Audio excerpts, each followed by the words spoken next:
Essula y'e11. Isirayiri bwe yali omwana omuto namwagala ne mpita omwana wange okuva mu Misiri. Nga bwe beeyongera okubayita, bwe batyo bwe beeyongera okubavaako. Baawangayo ssaddaaka eri Babaali ne bootereza obubaane ebifaananyi ebyole.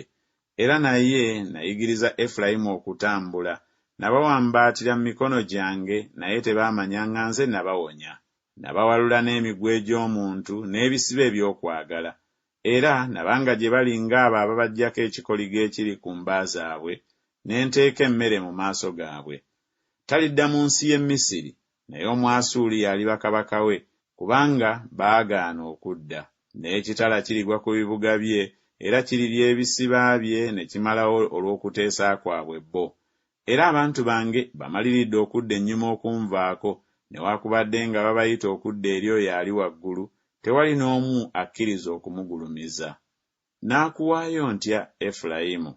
Naakugabula ntya Isirayiri? Naakufuula ntya nga Aduma? Naakussaawo ntya nga Zeboyimu? Omutima gwange gukyuse mu nda yange, okusaasira kwange kwakidde wamu. Sirituukiriza busungu bwange obukambwe, siridda kuzikiriza Efulayimu, kubanga nze Katonda so siri muntu.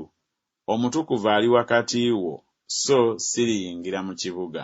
Balitambula okugoberera Mukama, naye aliwuluguma ng'empologoma, kubanga aliwuluguma, n'abaana abato balijja nga bakankana okuva ebugwanjuba. Balijja nga bakankana ng'ennyonyi eva mu Misiri, era ng'ejjiba eriva mu nsi y'e Bwasuli, era ndibatuuza mu nnyumba zaabwe, bw'ayogera Mukama.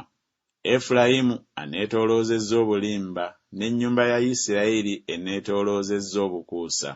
Naye Yuda akyafuga awali Katonda, era mwesigwa awali Omutukuvu.